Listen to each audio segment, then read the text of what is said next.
안녕하세요. 미셸입니다. 오늘 낭독해드릴 책은 카스테라라는 단편 소설이에요. 작가분 이름이 박민규 작가님이시네요. 재미있습니다. 그리고 읽고 나면 카스테라처럼 소프트한 느낌보다는 고구마처럼 좀 이렇게 배부른 느낌? 묵직한 느낌이 있는 그런 소설이에요. 자, 빠르게 낭독해 보겠습니다. 카스테라. 이 냉장고의 전생은 훌리건이었을 것이다. 아마도 그랬을 거라고 나는 생각한다. 즉 1985년 5월 벨기에의 브뤼셀이다. 리버풀과 유벤투스 유럽 챔피언스 리그 결승전. 흥분한 영국 응원단이 이탈리아 응원석을 향해 돌진한다. 담장이 무너진다. 39명이 깔려 죽는다. 이 남자는 그 속에 있었다. 제정신이 들었을 땐 이미 하늘나라였다. 어이가 없군. 당연히 걷잡을 수 없는 후회가 밀려들었다. 열을 식힐 줄 아는 지혜를 배워야 해. 난 그게 필요해. 그런 그에게 신이 다음과 같은 조언을 했다. 그럼 냉장고 같은 건 어떨까? 과연 그는 무릎을 쳤다. 그거 보람찬 삶이겠는걸? 그런 이유로 한때 리버풀을 사랑했던 이 남자는 냉장고로 태어났다. 그리고 굴러굴러 나의 소유가 되었다. 누가 뭐래도 나는 그렇게 생각한다. 지금도 가끔 나는 이 남자와의 첫날 밤을 기억하고는 한다. 지극히 고통스러운 밤이었다.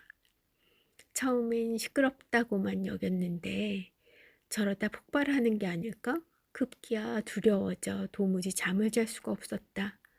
웅웅 한 채의 공장이 내뿜을 만한 소음을 한 대의 냉장고가 내뿜고 있는 광경은 가관이라면 가관이고 장관이라면 장관이었다. 조심조심 귀를 대보니 마그마와도 같은 것이 그 속을 맹렬히 흐르고 있었다. 나는 당장 코드를 뽑아버렸다. 6개의 맥주캔과 거대한 김치통, 저녁에 먹다 넣어둔 호두 아이스크림이 그 속에 들어있었다. 찌는 듯이 무더운 여름밤이었다. 어떻게 이따위 걸 팔 생각을 했지? 무너진 담장에 깔려 죽은 이탈리아인처럼 나는 분하고 억울했다. 당장 그 망할 놈의 중고 가전상을 찾아가 셔터를 박살내버리고 싶었지만 당장 해야 할 일은 따로 있었다. 녹기 전에 호두 아이스크림을 먹어치우는 일이었다. 잠을 설친 탓에 또 호두 냄새가 심한 설사까지 겹쳐 다음날 오후나 되어서야 그 중고 가전상을 찾아갈 수 있었다. 굳게 닫힌 셔터 위에는 내부 수리 중이란 종이가 붙어 있었다. 방으로 돌아오니 이미 은은한 김치 냄새가 방 안 가득 퍼져 있었다. 될 대로 되라지. 그 시큼한 냄새에 자포자기의 심정이 되어 그만 코드를 꽂아버렸다. 훌리건들이 들이닥치는 듯한 맹렬한 소음이 다시금 건물의 담장을 뒤흔들기 시작했다. 하필 왜 나에게 이런 일이? 라고 생각하는 순간 몹시도 불운했던 나의 전생이 눈앞을 스치는 느낌이었다. 어쩌면 나는 유벤투스를 응원하다 졸지에 변을 당한 불쌍한 이탈리아인이었을지도 모른다. 전생이야 어땠던 간에 결국 나는 이 냉장고와 함께 2년 이상을 살아왔다. 말도 안 된다라고 여길지 모르지만 어쩔 수 없는 사실이다. 우선은 그 망할 놈의 중고가전상이 정말 망해버린 게 이유였고 함께 지내다 보니 그럭저럭 견딜만 했다는 게 또 하나의 이유였다. 게다가 말도 안 되게 튼튼했다. 정말 아무렇지 않았냐고? 정말 아무렇지 않았다.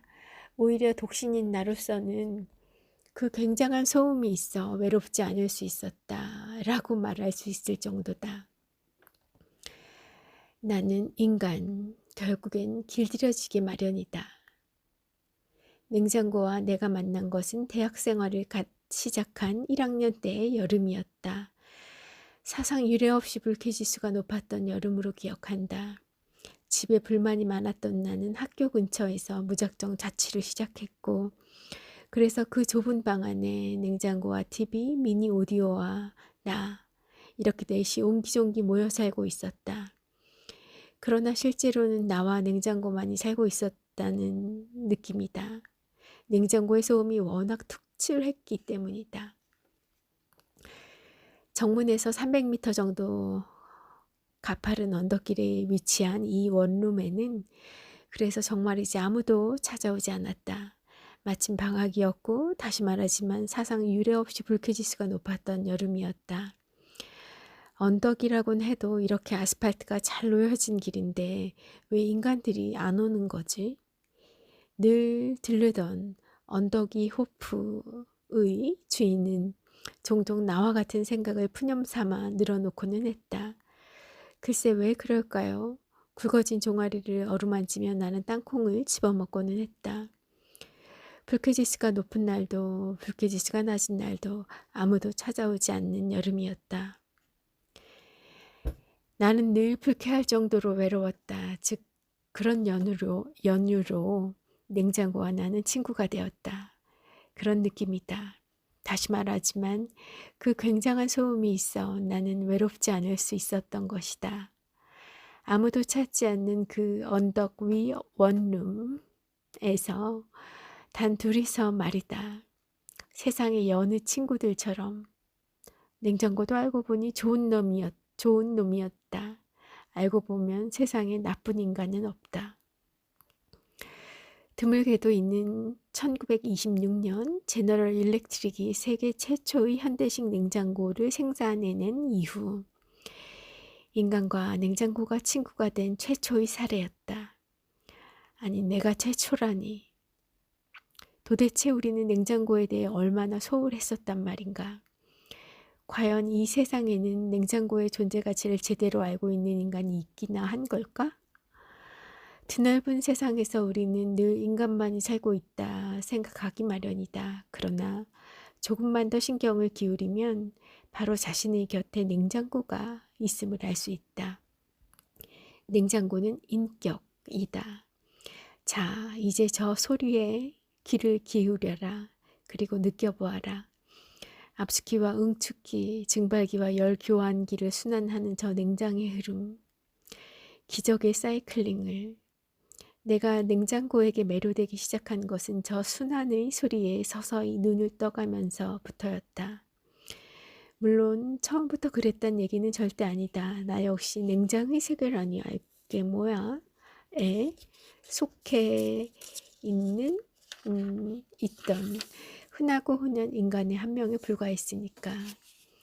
즉 출발은 뭐니 해도 저 엄청난 소음을 줄여보겠다는 소박한 의지에서 비롯된 것이었다. 돌이켜보면 옹졸한 처사였지만 나는 제조회사에 전화를 걸어 신속하고 정확한 AS를 부탁했다.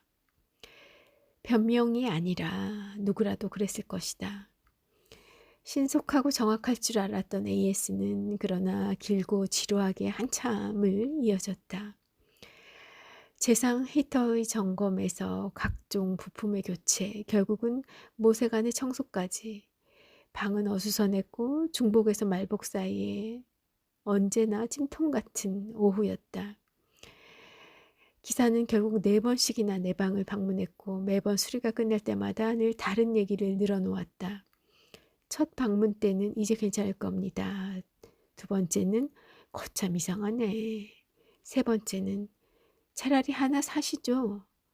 네 번째는 들릴락 말락 죽어가는 목소리로 이 집도 이젠 관둬야겠어. 소음은 전혀 줄어들지 않았다. 그럭저럭 2학기가 시작되었으나 절대로 맘이 개운할 리 없었다. 결국 라디오를 분해해 놓고 조립을 못해 애태우는 소년처럼 나는 냉장의 원리, 냉장고의 구조, 냉장고의 수리, 나아가 냉장의 역사를 공부하기 시작했다. 이상한 일이지만 그 냉장의 세계가 의외로 나를 빨아들였다. 말 그대로의 흥미진진. 나는 점점 학교를 빼먹는 일이 잦아졌고 간혹 빨랫감을 들고 찾아가던 본가에도 어느 순간 발길을 끄는 지 오래였다. 뭐랄까, 냉장의 세계라니 알게 뭐야 하던 그런 게 지배하던 눈부신 일상의 거리를 활보하다 갑자기 맨홀 속으로 떨어진 기분이었다. 어둡고 은밀하고 서늘한 냉장의 세계가 그 속에 펼쳐져 있었다. 나는 한 줌의 프레온가스처럼 지하세계의 모세관 속을 온종일 헤매 다녔고 밤이 되면 눈부신 한 줌의 성애가 되어 지하의 벽 어딘가에 들러붙어 얕은 잠을 청하고는 했다. 출구를 발견한 것은 올라가서 알게 된 일이지만 가을이 거의 끝나갈 무렵이었다. 눈이 부셨다. 그리고 세상의 풍경은 완전히 달라져 있었다. 그러니까 일주일 정도를 꼬박 매달렸던 기억이다. 꼼꼼한 진단을 마친 후 가능한 경우의 수를 모두 생각해 수리에 열을 올렸지만 그래도 소음은 줄어들지 않았다. AS 기사와 마찬가지로 도무지 원인을 짐작할 수 없었다. 절로 차라리 하나 사버려 라든지 이제 관둘래가 튀어나올 법한 일이었지만 이미 냉장의 세계를 이해하기 시작한 나는 AS 기사와는 전혀 또 다른 각도로 그 문제를 해석하고 있었다. 그것은 이 냉장고는 강한 발언권을 가지고 있다라는 것이었다. 그랬다. 훌리건의 전생을 지닌 이 냉장고는 남달리 강한 발언권을 가진 채 태어난 것이다. 어쩌면 이 남자는 유달리 목청이 크고 괄괄한 성격의 소유자였을 것이다. 리버풀과 유벤투스의 결승전에서 받아버려를 외치며 난동을 선도한 인물도 분명 이 친구였겠지. 누가 뭐래도 나는 그렇게 생각했다. 멋지다. 받아버려라니. 냉장의 역사는 부패와의 투쟁이었다.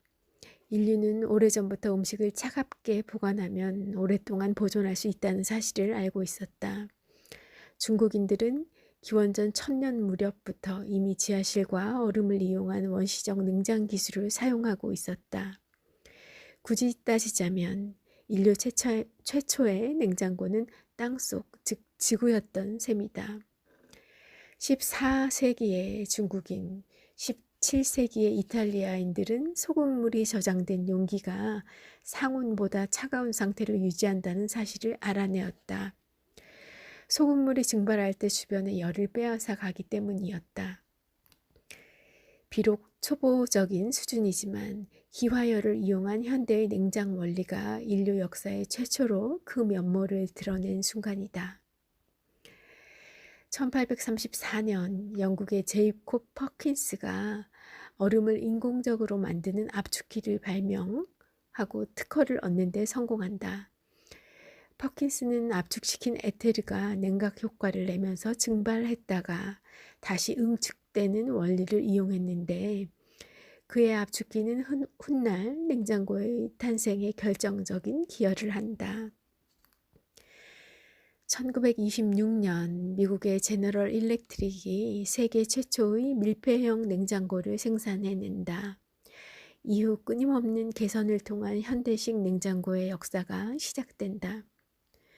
1939년에는 냉장실과 냉동실이 구분된 오늘날의 가정용 냉장고가 탄생했고 이 획기적인 형태의 냉장고는 클라렌스 버자이가 처리 과정을 개발해 만든 수많은 냉동식품들과 더불어서 환상적인 냉장 시대를 열어간다.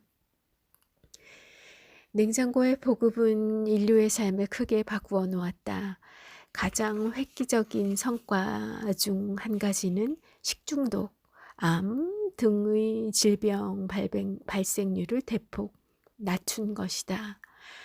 신선한 야채를 항상 먹을 수 있는 점과 소금에 절이지 않은 생선의 섭취, 그리고 변질되지 않은 식품을 먹음으로써 현대의 인류가 건강한 생활을 누리는 데 커다란 공헌을 한 것이다. 냉장고를 통해 비로소 인류는 부패와의 투쟁에서 승리한다. 환상적인 승리였다. 따라서 20세기를 냉전의 시대로 보는 시각에 나는 동의하지 않는다. 20세기의 인류가 거둔 가장 큰 성과는 다른 무엇보다 이 환상적인 냉장술이었다. 그렇다. 20세기는 환상적인 냉장의 시대였다. 저명한 냉동학자 테오도르 앵글은 자신의 저서 환상적인 냉장 시대에서 위와 같이 저술하고 있다. 그랬다. 알고 보니 나는 환상적인 냉장의 시대를 살고 있었다. 과연 때문에 나는 마음 깊은 곳으로부터 이 남자의 강한 발언권을 인정하기 시작했다. 물론 진심이었다. 저 정도라면 확실히 나보다는 큰 소리칠 만한 입장이었던 것이다. 분명 지금도 뭔가 하고 싶은 말이 많은 거야.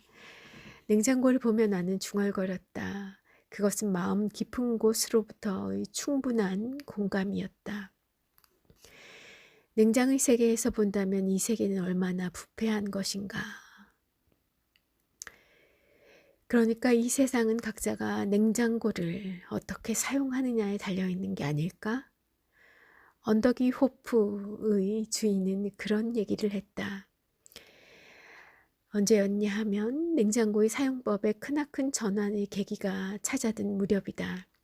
그것은 지극히 자연스러운 일이었다. 즉 올 것이 왔다란 느낌. 그러니까 어느 날 냉장고의 문을 열었는데 그 속에 여전한 풍경이 펼쳐져 있었다.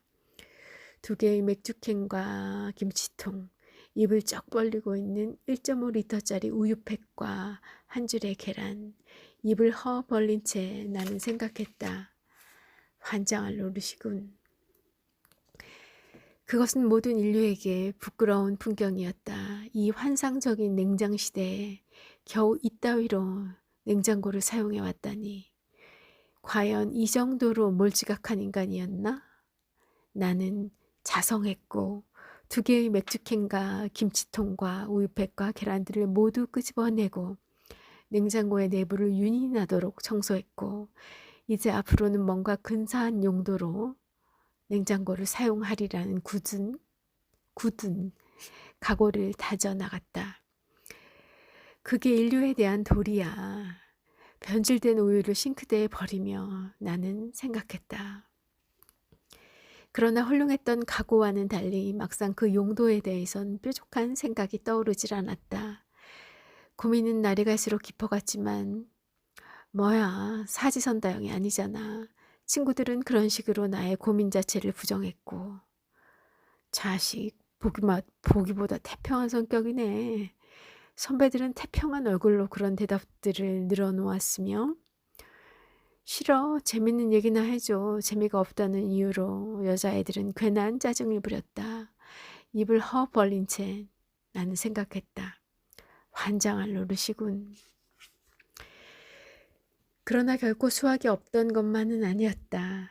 앞서 말했듯 나는 언더기 호프의 주인으로부터 글쎄다, 너 나이 때는 일단 뭐든지 다 담아보는 것도 방법은 방법이지 라는 조언을 들었고 주인집 아주머니로부터 정말 소중한 것들을 보관하면 어떨까? 냉장 상태라면 더 오래오래 간직되지 않을까? 라는 교훈을 들었으며 도서관의 젊은 사서에게서 인류를 위한다면 세상에 해악을 가두는 게 우선 아닐까? 이럴 때면 미국, 아메리카 같은 건 말이지 란 충고를 들었고, 단골 레코드 가게의 주인으로부터 작은 메모지 한 장을 건네받았다. 글쎄, 혹시 도움이 될까 싶어서 그가 건네준 종이 위에는 깨알 같은 글씨로 다음과 같은 메모가 적혀 있었다. 코끼리를 냉장고에 넣는 법. 1. 문을 연다. 2. 코끼리를 넣는다. 3. 문을 닫는다. 많은 도움이 되겠군요. 라고 나는 대답했다. 결국 그래서 나는 소중한 것이나 해악이 될 만한 것, 행여 그것이 미국이나 코끼리 같은 것이라고 해도 무작정 냉장고에 넣어버리기로 마음을 굳혔다. 그 정도면 일단 뭐든지 다 담아보는 것의 범주에도 포함이 되지 않겠나라는 생각이었던 거다. 첫 수납은 조나단 스위프트의 걸리버 여행기였다. 말 그대로 걸작이란 생각이 들어서였고, 냉장고도 그 결정에 큰 불만이 없어 보였다. 달에 첫 발을 내려놓는 암스트롱처럼 나는 냉장실의 정중앙에 조심스레 한 권의 책을 내려놓았다. 걱정 마. 다 잘 될 거야. 불안한 표정으로 낯선 세계를 두리번대는 걸리버를 안심시킨 후 나는 조심스레 냉장고의 문을 닫아주었다. 성공이다. 이제 걸리버는 인류를 위해 오래오래 냉장 보관될 것이다. 그것이 시작이었다. 그 후 나는 때로는 부지런하게, 때로는 되는 대로 인류의 걸작들을 읽고 판단하고 엄선하여 냉장고 속에 차곡차곡 쌓아갔다. 거의 대부분이 책이었고, 이 또한 명작인 2편인가 3편인가의 영화가 그 책들 사이에 끼어 있었다. 하루는 낮잠을 푹 자고 난 후 청명한 의식으로 방안을 둘러보는데 환상적인 소음을 내고 있는 냉장고가 역시나 눈에 들어왔다. 인류의 명작은 쌓여가고 냉장고는 힘차게 돌아간다. 순간 뭔가 제대로 되어간다는 느낌이 강하게 드는 것이었다. 말 그대로 환상의 냉장이다. 그래서 그 무렵의 일요일인데 아버지가 찾아왔다. 오랜만이구나. 네, 요즘 왜 집에 들르지 않는 거냐? 할 일이 좀 있어서요. 그래, 나도 오늘은 할 얘기가 좀 있단다. 갑자기 찾아와서는 무척이나 답답한 얘기들을 주절주절 잘도 늘어놓았다. 그러니까 사실은 빚을 많이 지셨다 이 말씀인가요? 그래, 그렇게 됐구나. 요컨대 상상을 초월한 액수였고 아버지가 못 갚으면 내가 대를 이어 갚아야 할 빚이었고 게다가 전부 달러 빚이었다. 사업하는 친구들이랑 나눠 쓴다고 말이다. 컨트리클럽 회원도 그냥 되는 건 아니고 또 넌 잘 모르겠지만 수십 년째 가장의 위치를 지켜오는데도 얼마나 많은 돈이 들어갔는지 모른다. 어쨌거나 말이다. 너희들이 책임을 좀 져야 할 것 같은데 그래서 팔 건 다 내다 팔고 뭐랄까 집에 있는 금이라도 모아볼까 싶은데 너의 생각은 어떠니? 나에겐 시간이 필요했다. 이 아버지란 것은 무척이나 복잡한 존재였기 때문이다. 누구나 소중하다고는 하지만 분명한 세상의 해악이다. 세상에 뭐 있던 게 다 있지? 일단은 이란 생각에 나는 그대로의 절차를 따랐다. 그대로의 절차를 하면 말 그대로 1번 문을 연다, 2번 아버지를 넣는다, 3번 문을 닫는다 였다. 그렇게 해서 나는 아버지를 냉장고에 넣는데 성공했다. 꽤나 시끄러울 줄 알았던 그날 밤은 의외로 조용했다. 혹시 얼었나 싶어 문을 열어보니 아버지는 독서를 하고 있었다. 어떻게 온도는 맞으세요? 라고 물으니 이 안에 좋은 책들이 많구나 라며 딴청이다. 물어본 내가 잘못이다. 사뭇 행정적인 어투로 나는 식품의약부 안전본부가 권장하는 식품의 냉장 보관 온도 조항을 낭독해 주었다. 우유, 살균 제품은 0에서 10도, 소, 돼지고기, 닭고기는 -2에서 0도, 생선, 어패류는 3에서 6도, 어육 가공품은 10도 이하, 두부나 묵은 0에서 10도, 과실류는 3에서 6도씨, 채소류는 7에서 10도씨인데 어떤 걸 원하세요? 저기 인간은 없냐? 아버지가 말하는 거죠. 없어요. 잠시 생각에 잠겨있던 아버지가 머리를 극적이며 말했다. 뭐 아무래도 육류 쪽이 아니겠니? 육류라. 냉장 온도를 마이너스 2도씨에 맞춘 후 나는 문을 닫았다. 그 다음 날은 어머니가 찾아왔다. 어라, 학교였나? 아무튼 차례차례 였기 때문에 순서는 중요하지 않다. 또 지금에 와서는 어머니나 학교나 그게 그거란 생각도 드는 것이다. 어쨌거나 학교인지 어머니인지가 지난 학기의 성적표를 펼쳐놓고 하도 극성을 부린 통에 머리가 다 지끈거렸다. 할 수 없어. 서랍 속의 맥주를 꺼내 마셨다. 예전 봐라. 그걸 왜 거기다 두니? 그럼 미지근해지잖아. 냉장고는 뒀다 뭐하니? 미지근한 맥주를 한 모금 들이켠 후 벌컥 냉장고의 문을 열었다. 냉장고에 들어간 것은 맥주가 아니라 어머니였다. 나는 문을 닫았다. 아버지와 어머니가 모두 냉장고에 보관된 그날 밤은 대규모의 유성수요가 있었다. 보기 드문 현상이라 뉴스에서조차 그 사실을 떠들 정도였다. 나는 언덕 위 호프의 2층 창가에서 주인과 함께 떨어지는 유성의 무리를 바라보며 맥주를 마셨다. 부모님은 안녕하시냐? 네. 결과적으로는 잘된 일인지 몰라. 물론 이라고 말한 후 나는 육포를 집어먹었다. 역시나 냉장은 인류가 받은 커다란 축복이 아닐 수 없어. 주인이 대꾸했다. 이하 동문이라고 나는 생각했다.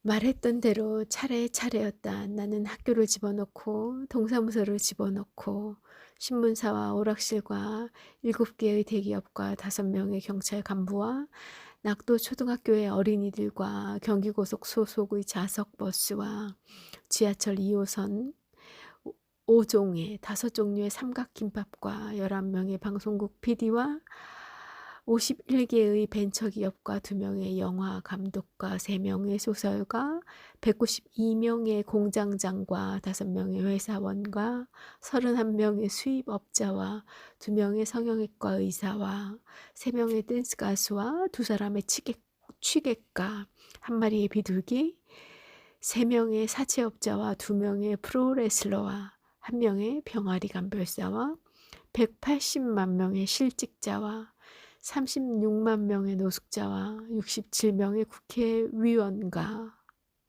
대통령을 집어넣었다. 언뜻 닥치는 대로 집어넣은 듯하지만 그러나 분명한 원칙을 따른 것이었다. 원칙은 물론 둘 중 하나다. 소중하거나 세상에 해악인 것.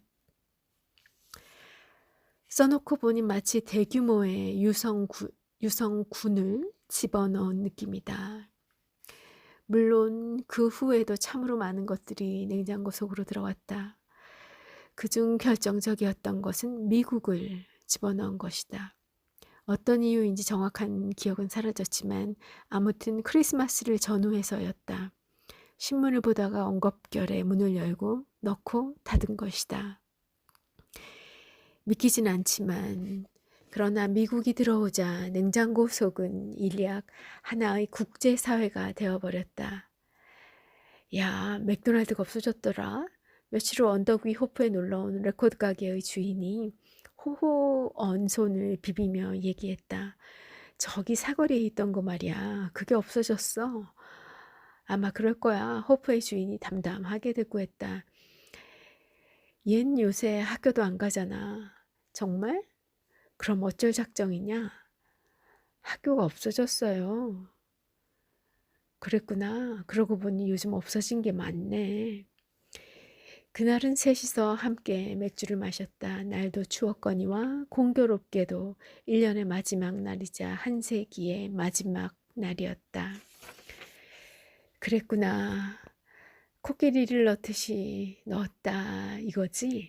레코드 가게의 주인은 무척이나 즐거워했다. 많은 도움이 될 거라고 제가 그랬잖아요. 거참 살다 보니 별일이 다 있구나. 그래, 지난 세기엔 참 많은 일들이 있었지. 세기의 마지막 날이라는 공교로운 이유로 우리는 저마다 감상에 젖어들었다. 최초의 훌리건은 히틀러와 무솔리니였다는 말이 있어. 그런가요? 그랬던 것 같아. 그런데 너 중국은 어쩔 셈이냐? 중국이 왜요? 그거 몰라? 뭐요? 중국인들이 한날 한시에 점프하면 지구가 쪼개진다는 거. 뭐요? 이 나의 지구를 어쩌려는 거지? 라는 생각이 드는 순간 이미 중국은 냉장고 속에 들어가 버렸다. 뭐랄까, 냉장고로서는 치명적인 입장이었다. 12억 6,810만 명 중 미처 들어가지 못한 2명이 가게로 찾아와 화를 냈기 때문에 우리는 쉽게 그 사실을 알 수 있었다. 만만디. 주인이 필사적으로 맥주를 권하자 그들의 화도 조금은 누그러지기 시작했다. 어쩔 수 없이 나는 2명의 중국인을 언덕 위 호프의 대형 냉장고 속에 넣어주었다. 이제는 그렇게도 되는구나. 대단한데? 이마에 땀을 닦으며 주인이 얘기했다. 그날 밤 우리는 많은 술을 마시고 헤어졌다. 방으로 돌아왔을 땐 자정이 가까운 시각이었다. 어둠 속에서 냉장고는 나를 기다리고 있었다. 그의 소음이 오늘따라 힘들게 느껴졌다. 한 세기를 정리하는 일은 냉장고로서도 보통의 일이 아니겠지. 외투를 벗으며 나는 생각했다. 옷을 갈아입고 세수를 하고 이빨을 닦은 후 관둘까 2번의 관둘까를 결심했다가 결국 냉장고의 문을 열어보았다. 예상은 했었지만 정말이지 단 2명을 제외한 어마어마한 중국이 그 속에 들어가 있었다. 대책 없구만. 입을 허 벌리고 서서 나는 생각했다. 뒤죽박죽. 나로서도 이젠 뭐가 뭔지 도무지 알 수 없을 지경이었다. 그것은 하나의 세계였다. 이불을 펴고 나는 자리에 누웠다. 2개의 창문 틈으로 시린 외풍이 새어 들어왔다. 세기의 마지막 밤은 그런 식으로 우리의 세계를 냉장하고 있었다. 오늘 밤만은 이 세계의 부패도 잠깐 그 진행을 멈추겠지라고 나는 생각했다. 좀처럼 잠이 오지 않았다. 다음 세기에도 많은 일들이 일어나겠지. 다음 세기에도 많은 사람들이 죽고 태어나겠지. 밑도 끝도 없는 생각들이 꼬리를 물고 이어졌다. 죽은 인간들의 영혼은 어디로 가는 걸까? 아마도 우주로 올라가겠지. 무엇보다 영혼은 성층권이라는 이름의 냉장고에서 신선하게 보존되는 것이니까. 그러다 때가 되면 다시금 우리 곁으로 돌아오는 거야. 어쨌거나 그런 이유로 다음 세기에는 이 세계를 찾아온 모든 인간들을 따뜻하게 대해줘야지 라고 나는 생각했다. 추웠을 테니까. 그래, 많이 추웠을 테니까 말이다. 마침내 대규모의 유성이 떨어지듯 길고 아름다운 잠이 대내의 북반구 위로 몰려왔다.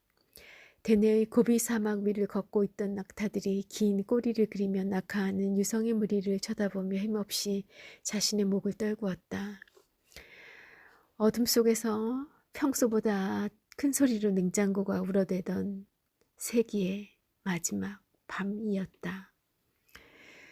눈을 뜬 것은 다음 날 아침이었다. 늘 그랬듯 우선 배가 고프고 소변이 마려웠다. 평소와 하나 다름없는 기상. 그런데 뭔가 조금은 다르다는 느낌. 세기가 바뀌어서 그런 건가? 라고 생각했으나 절대 그럴 리가. 그럼 뭐지?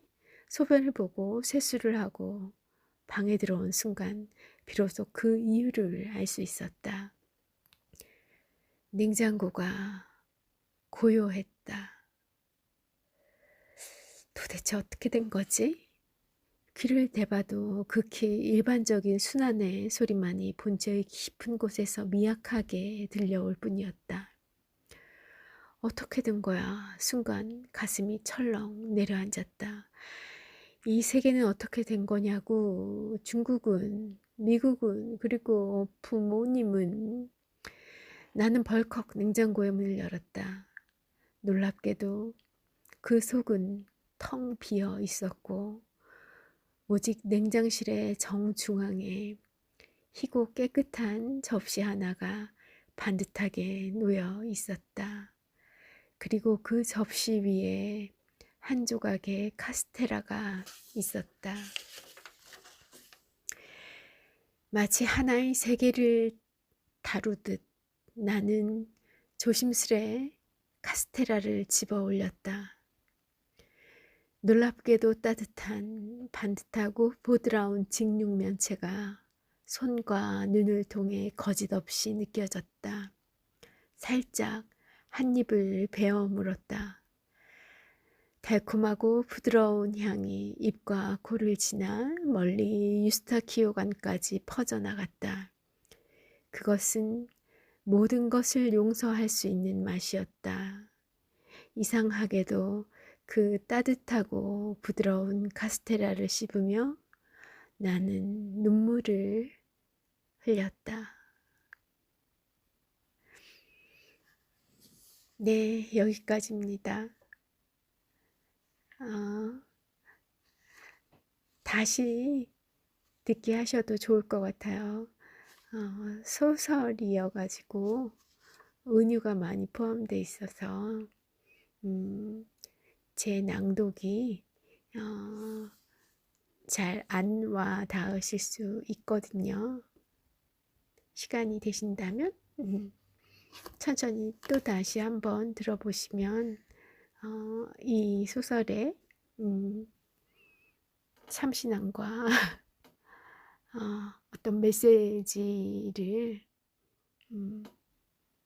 느끼실 수 있을 거예요. 자, 오늘 미실은 여기까지 하고 물러갑니다. 또 올게요.